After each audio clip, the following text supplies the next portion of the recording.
J'ai ouï dire que c'était bientôt Noël. Et comme je suis super sympa et que je pense à votre porte-monnaie, aujourd'hui il sera question seulement de livres de poche. Bonjour à tous et bienvenue donc dans une nouvelle vidéo qui sera, comme vous l'avez vu, un book haul. Alors je sais que Noël approche vraiment à grands pas, mais je me suis dit, pour les petites idées de cadeaux de dernière minute, que ce soit d'ailleurs pour offrir ou vous faire offrir, c'était plutôt sympa de vous proposer un book haul. Et un book haul 100% livre de poche. Mais vous me direz, ça c'est souvent le cas sur cette chaîne. Alors comme d'habitude, j'ai sorti ces livres de ma petite réserve que j'avais de côté et que je ne vous ai toujours pas présenté. Vous verrez dans ma sélection du jour, il y a également des livres que l'on m'a très gentiment donnés et quelques-uns que j'avais achetés avant le deuxième confinement qui normalement aura pris fin lorsque je posterai cette vidéo. Et là, je croise les doigts très fort. Et une fois de plus, si vous entendez un bruit de grelot, c'est le Minoucha qui décide de faire sa star. Elle est juste à côté là. Elle attend le moment propice pour rentrer dans le show. Je la connais par cœur. Bon on va essayer de faire avec. Je vais donc, moi, pour ma part, vous présenter, on va dire, cette quinzaine de livres que j'ai sortis pour l'occasion. Ah, et pour la luminosité plutôt bof, je suis désolée. Là, on rentre vraiment dans la période où il fait noir à 3h de l'après-midi. Donc si vous voulez que je vous poste des vidéos, c'est ça ou rien. Je vais du coup commencer par vous présenter 4 livres que ma belle-maman m'a très gentiment donné. Et le premier, lorsqu'elle me l'a présenté, j'étais joie parce que ça fait extrêmement longtemps que Séverine en parle, que j'avais envie de le découvrir, que je ne trouvais pas en occasion. Donc là, forcément, j'ai sauté dessus. Et ce roman, il s'agit de Squan Island de David Vann aux éditions Gallmeister dans la collection Totem. Bon alors je ne reviendrai pas une fois de plus sur les couvertures de cette collection que j'aime d'amour. Je sais que David Vann a une écriture particulière, j'en ai d'ailleurs un autre de lui que je n'ai pas encore lu. Et je sais que ce roman est très dur, très noir, très particulier. Mais que voulez-vous, je crois qu'à force que Sève en parle, ça a franchement piqué ma curiosité, c'est un livre qu'elle adore. Donc j'avais très envie de le découvrir. Au niveau de cette histoire, on va suivre un père qui embarque son fils de 13 ans sur une île près de l'Alaska où ils vont vivre grosso modo en autarcie, au milieu de rien. Les choses ne vont pas forcément toujours bien se passer jusqu'au moment où apparemment il va même se passer un gros drame qui va un petit peu tout faire basculer. J'en sais pas plus, on est sur une relation père-fils, un truc bien noir, bien glauque. Il n'est pas extrêmement long, donc j'ai vraiment très hâte de pouvoir le lire. J'étais également très heureuse de pouvoir récupérer LOL ou MDR ou Emoji. Bref, ce roman de Frédéric Beigbeder aux éditions Grasset. Tout le monde ne le sait peut-être pas parce que je n'en parle pas très souvent sur la chaîne étant donné que j'ai lu tous ces romans avant d'ouvrir cette chaîne, mais je suis une plutôt grande fan de Frédéric Beigbeder. La preuve étant que j'ai pratiquement lu tous ces romans, hormis celui-ci et son avant-dernier, que j'ai toujours dans ma pile à lire et je ne sais pas ce que j'attends pour le lire. Alors je sais que cet auteur peut faire débat, que le personnage est parfois franchement borderline, mais que voulez-vous, c'est un des premiers auteurs qui m'a vraiment donné le goût de la lecture et depuis, eh bien, je lis tout ce qu'il sort.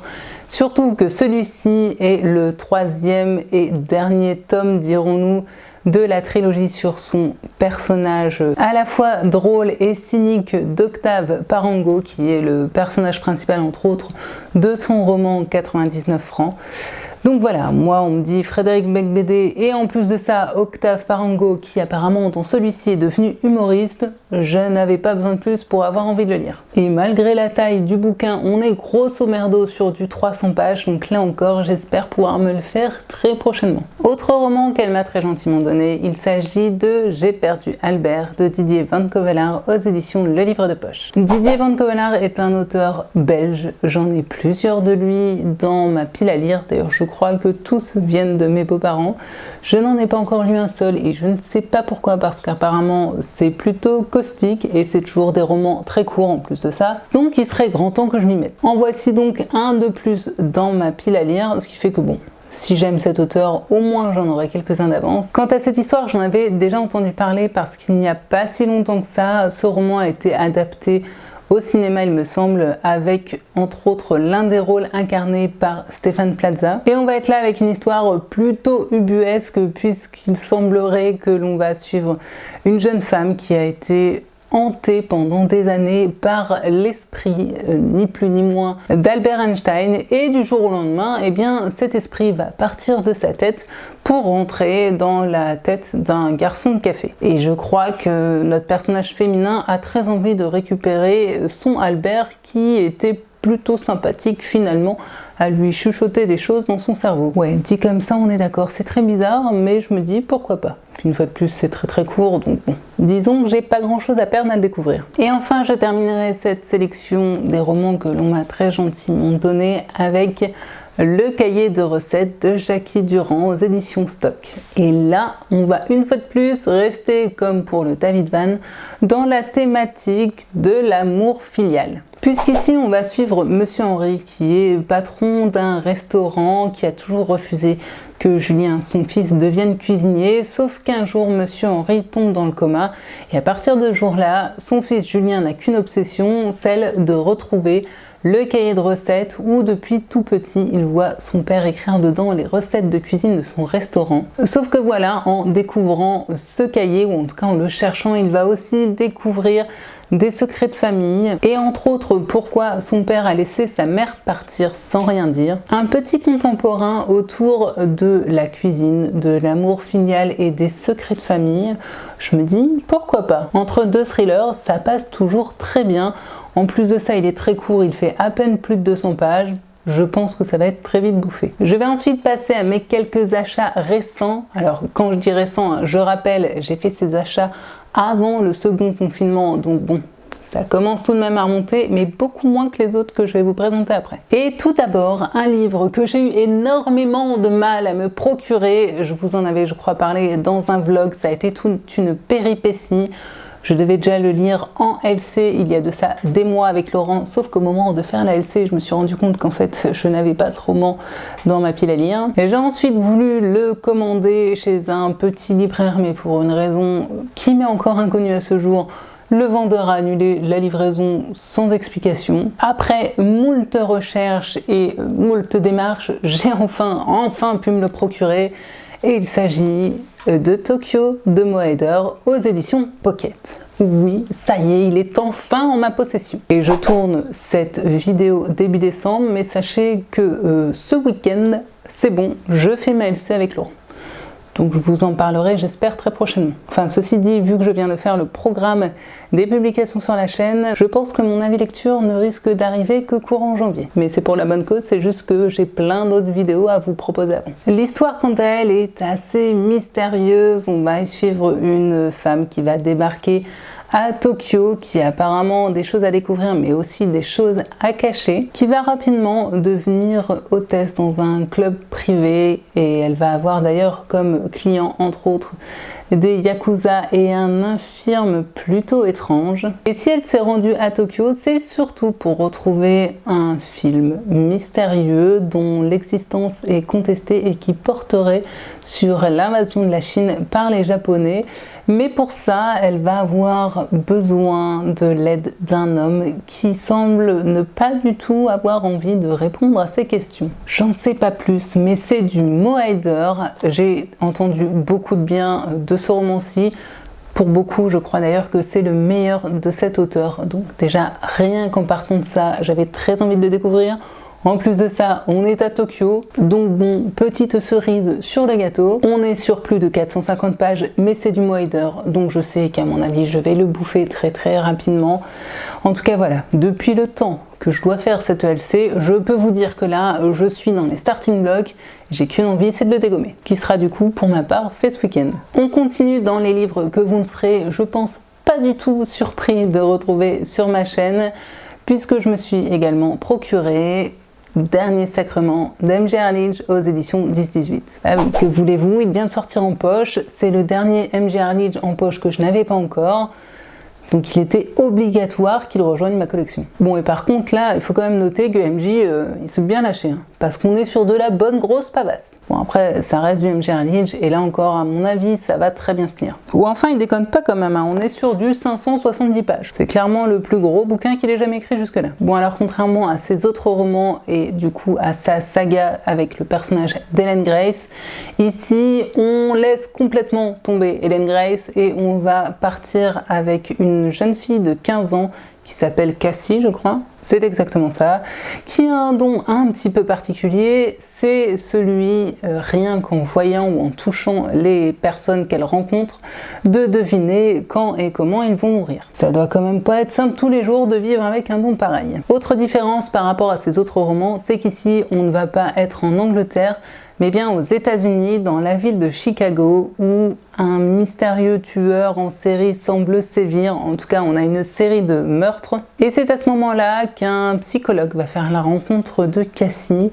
et va se rendre compte que toutes les victimes de ce tueur ont un lien avec notre jeune fille. J'espère qu'on ne va vraiment pas trop tomber dans le côté hollywoodien, dans le côté trop américain et surtout dans le côté un peu trop paranormal et what the fuck. Je ne sais vraiment pas quoi en attendre. Je connais très bien MJ Erlich dans ce qu'il a l'habitude de faire, mais ici j'ai l'impression qu'il est franchement sorti de ses habitudes et des sentiers battus.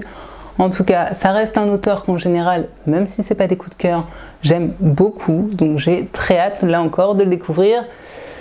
Même si bon, va falloir que je me dégage un peu de temps parce que même si ça se lit très bien du MJ Erlich, il y a quand même pratiquement 600 pages à la clé. Et du coup, il faut trouver le temps de se les coltiner. Dans le genre, je vous parle régulièrement de lui sur la chaîne, je me suis aussi procuré Gattaca de Franck Tillier aux éditions Pocket. Effectivement, pour ceux qui suivent un petit peu la chaîne, j'ai lu le Syndrome E il y a quelques temps de ça et j'étais restée sur le cul à la fin et bien sûr, je n'avais pas la suite.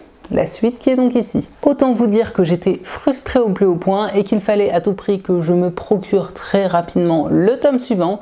C'est donc chose faite avec Gattaca. Dans ce roman-ci, on se retrouve une fois de plus avec notre duo Annabelle-Charcot. Enfin, je dis une fois de plus, mais finalement, c'est seulement le deuxième tome avec les deux personnages réunis. Je sais que ce roman-là va tourner autour de l'origine de l'être humain, du génome humain, et alors, rien que la première phrase de la quatrième, moi, m'a hypé de ouf, puisqu'elle nous dit quel lien entre 11 psychopathes gauchers et l'homme de Cro-Magnon. Effectivement, posé comme ça, j'ai un petit peu du mal à répondre à la devinette. Mais en tout cas, j'ai très envie de le lire pour justement pouvoir répondre à cette question et avoir un petit peu toutes les réponses et surtout savoir ce qui se passe dedans parce que, comme je l'ai dit, vu la fin du tome précédent, j'ai besoin de réponses tout simplement. Donc celui-ci, c'est certain, en décembre, il y passe. Et là encore, je pense que je vous en reparlerai du coup courant janvier. Et puis du coup, histoire de ne pas revivre cette frustration au plus haut point que j'ai pu avoir,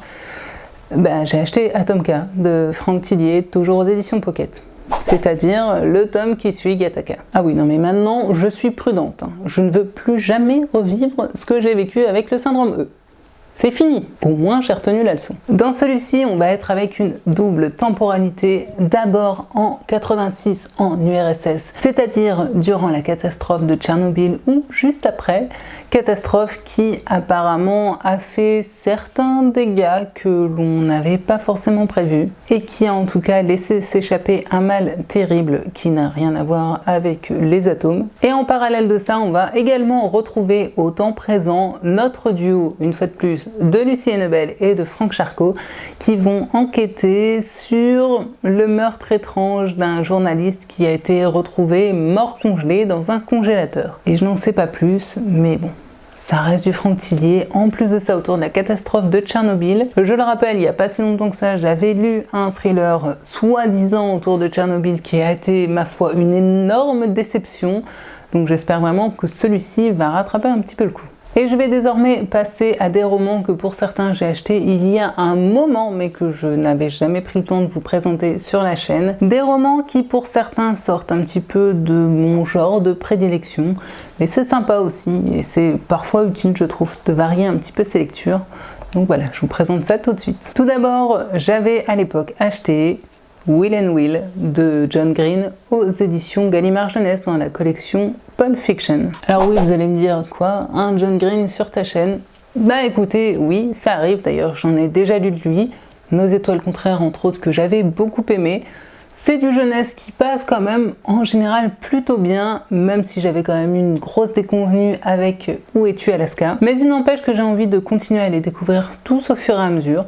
Donc voilà, quand j'ai vu celui-ci, en plus en format poche, je me suis dit que ce serait parfait. Et dans cette histoire, on va suivre deux adolescents qui s'appellent tous les deux Will, qui vivent tous les deux aux États-Unis, mais pas du tout dans la même partie des États-Unis, qui vont, je crois, rentrer en contact et qui, je le suppose, vont s'aider mutuellement puisque chacun vit plutôt difficilement l'adolescence. Je n'en sais pas plus, mais ça peut être tout choupinou. Je me dis que ce serait pas mal que je le sorte justement en décembre parce que pour la période de Noël un petit peu cocooning familial, pourquoi pas, ça peut le faire. Je trouve qu'il se dégage un truc un petit peu réconfortant de ce résumé, donc écoutez, si vous l'avez lu, n'hésitez surtout pas à me dire ce que vous en avez pensé et si effectivement il y a ce côté un petit peu choupinou doudou dans ce roman-ci. Bon, et puis du coup, étant donné qu'on est dans du John Green, on va continuer sur la lancée avec Le Théorème des Catherine, toujours de John Green, aux éditions Pocket Jeunesse. Le résumé est extrêmement court, mais un côté, je trouve, très drôle, puisqu'on nous dit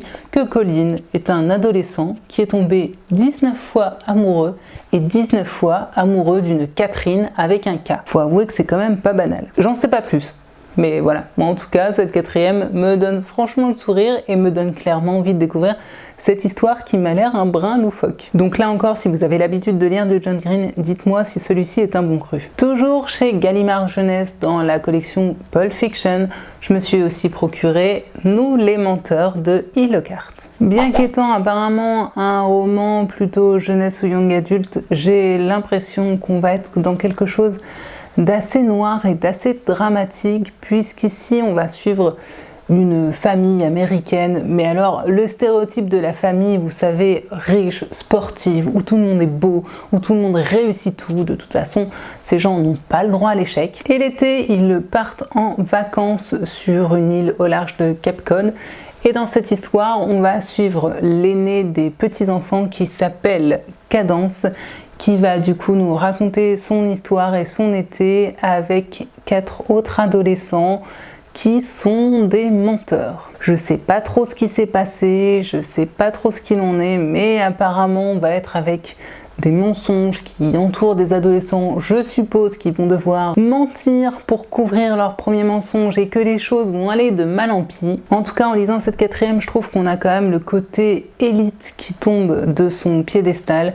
Là encore, j'ai plutôt hâte de le découvrir. Je crois qu'à l'époque, je vous parle de ça il y a quelques années, j'en avais franchement entendu du bien, donc voilà. Un auteur que je n'ai jamais lu, ce sera donc l'occasion de le découvrir. Un autre auteur que pour le coup j'ai déjà lu et pas qu'une fois, puisque je me suis procuré Le temps est assassin de Michel Bussy aux éditions Pocket. Bon, et là encore, je sais pas ce que j'ai en ce moment, mais on est sur de la bonne grosse papasse. Au pire, si ça me plaît pas, ça me tiendra chaud l'hiver. Non, je déconne, jamais je ne brûlerai mes livres. Là encore, on va être avec deux temporalités, puisque tout d'abord, on va être durant l'été 1989. 1989, une très bonne année pour le vin, et pas que. On se situe donc en Corse où il va y avoir un terrible accident de voiture. Toute une famille va plonger dans un ravin parce que la voiture roulait trop vite et il n'y aura qu'une seule survivante, Clotilde. Ses parents et son frère sont malheureusement décédés. Et puis la deuxième temporalité, ça va être en 2016 où on va retrouver Clotilde qui est du coup maintenant adulte, qui va revenir en Corse sur les lieux du drame avec son mari et sa fille adolescente dans l'idée un petit peu d'exorciser le passé. Elle va du coup revenir au camping où elle passait ses vacances. Camping où va l'attendre une lettre de sa mère qui serait potentiellement vivante. Mystère et boule de gomme. Bon, c'est du Michel Bussy. Là encore, c'est jamais des coups de cœur avec moi, mais c'est plutôt toujours des lectures sympathiques qui passent bien, donc pourquoi pas. Par contre, on est quand même sur du 600 pages, donc je suis pas certaine de le sortir tout de suite. Et puis bon, avec cette couverture assez ensoleillée et le temps qu'on se tape en ce moment, il y a comme un léger décalage. Dans un tout autre genre, je vais vous présenter un roman qui pour le coup m'a très gentiment été offert par mon amoureux, et il s'agit de Carnaval de Ray Célestin aux éditions 10-18. Ce roman était le premier tome d'une quadrilogie j'ai déjà lu le second tome. Le fait que je ne lise pas les sagas dans l'ordre ne devrait plus du tout vous surprendre. Dans celui-ci, on se situe à la Nouvelle-Orléans où un tueur sévit dans la ville, répand la peur et la panique en même temps qu'il va répandre les cadavres sur lesquels il va laisser à chaque fois des cartes de tarot. On va du coup se retrouver avec un journaliste et des flics qui vont enquêter forcément sur ce tueur. Il va potentiellement y être aussi question de vaudou. En même temps, carte de tarot et Nouvelle-Orléans, ça tombe un petit peu sous le sens. Ah oui, petite précision, on est sur du bon gros polar historique puisque l'on se situe en 1919. Là encore, on est sur de la bonne pavasse, mais je me souviens que j'avais vraiment bien aimé ma lecture de Mascarade, qui était donc le tome 2, que j'avais vraiment aimé chez cet auteur, la façon dont il arrivait à créer une ambiance, à nous faire vraiment ressentir la ville dans laquelle il situe son action. Donc, normalement, ça devrait plutôt bien se passer. Le roman suivant, ça va être très rapide pour vous en parler, puisqu'il s'agit de Frapptalker d'Amélie Nothomb aux éditions Le Livre de Poche. Bon bah comme d'habitude avec les romans d'Amélie Nothomb, on n'a pas de résumé, donc je pourrais rien vous en dire. De toute façon, j'ai envie de dire, vaut mieux pas qu'il y ait de résumé, hein, vu que ces romans sont toujours extrêmement courts. J'ai pratiquement lu tous les romans d'Amélie Nothomb, ça passe toujours très bien. J'aime vraiment l'originalité, la singularité de la plume de cet auteur, même si clairement je ne saute pas sur ces romans qui sortent tous les ans, parce que bon, 25 balles, les 120 ou 150 pages, au mieux, faut peut-être pas déconner. Mais quand j'ai l'occasion de trouver l'un de ces bouquins en format poche, qui plus est en général en occasion, j'hésite pas très longtemps. Ce qui a été du coup le cas pour celui-ci. Je ne sais plus de quelle année il date, je crois qu'elle l'a sorti il y a peut-être 2-3 ans. En tout cas voilà, c'est un des rares que je n'ai pas encore lu, donc ce sera chose faite rapidement, puisque là pour le coup on est sur du 153 pages. Attention, je crois que l'on est sur l'un des plus gros qu'elle ait pu faire. Non, bon, ok, j'arrête de me moquer, mais avouez quand même qu'en général, c'est jamais des très longues histoires. Donc pareil, celui-ci, début courant 2021, à mon avis, je vous en parle. Et je vais terminer avec un roman qui, je crois, n'est pas du tout une fiction, puisqu'il s'agit de Maura Murray a disparu de James Renner aux éditions Pocket. Effectivement, ce roman n'est pas du tout une fiction puisque Maura Murray a véritablement existé. C'était une jeune femme de 21 ans qui vivait au Canada et qui a disparu du jour au lendemain. On n'a toujours pas retrouvé sa trace, en tout cas pas que je sache. J'avais entendu l'histoire de cette jeune fille sur la chaîne de True Crime de Victoria Charlton puisque c'est une affaire dont elle parle assez souvent et sur laquelle elle est revenue assez longuement. Et dans ce bouquin, l'auteur va remonter différentes pistes qui ont été évoquées. Il va aller de nouveau interviewer des personnes en rapport apparemment avec cette affaire. Bref, il va un petit peu aller farfouiller, mettre son nez là où il faut pas forcément, pour potentiellement peut-être apporter de nouvelles réponses. Je n'en sais pas plus, en tout cas ça me permettra vraiment d'en apprendre plus et vraiment de creuser cette affaire que je connais dans les grandes lignes mais que j'étais plutôt curieuse de connaître un petit peu plus en profondeur. Ce sera donc chose faite. Bon par contre il faut que j'attende d'être dans de bonnes dispositions parce que il fait quand même pratiquement 400 pages et que c'est pas le genre d'ouvrage que l'on dégomme comme un bon gros thriller bien haletant. À mon avis il y aura quand même pas mal d'informations à digérer. Donc voilà, je vais juste attendre le bon moment, mais en tout cas je suis très curieuse de le découvrir. Voilà, comme vous l'aurez vu, je vous ai donc présenté des romans tous en format poche, à part peut-être un ou deux, je suis en train de voir. Oups, j'ai peut-être menti du coup dans le titre. Mais bon, dans l'ensemble, c'est tous des romans qui datent et que normalement, je pense, vous pourrez trouver en format poche. Et qui en plus de ça, sont tout de même dans des genres assez différents. Donc je me suis dit qu'il y en aura peut-être pour tous les goûts. J'espère du coup vous avoir donné envie d'en découvrir certains et potentiellement aussi vous avoir donné des petites idées de cadeaux de dernière minute pour le Papa Noël. Oui, parce qu'à la base, c'était quand même ça le prétexte de cette vidéo. Pour ma part, je vous retrouverai pour encore une dernière vidéo avant Noël, Donc je ne vous souhaite pas tout de suite de bonnes fêtes de fin d'année, mais j'espère que cette vidéo vous aura plu et que je vous retrouverai très bientôt au rendez-vous sur cette chaîne. Comme d'habitude, je vous souhaite bien sûr paix, amour et littérature dans vos cœurs. D'ailleurs, à cette occasion, j'ai sorti mon plus beau pull pour vous faire passer un message. J'espère que tout va bien chez vous et que le préparatif des fêtes de fin d'année se passe comme il se doit. Et je vous donne rendez-vous très bientôt pour une vidéo d'un tout nouveau genre que vous n'avez jamais vu sur la chaîne. Alors attention, hein, je vous tease le truc, c'est un format que vous aurez déjà vu sur d'autres chaînes, mais pas sur la mienne. Je vous dis donc à très bientôt et je vous envoie tout plein de bisous. Bye!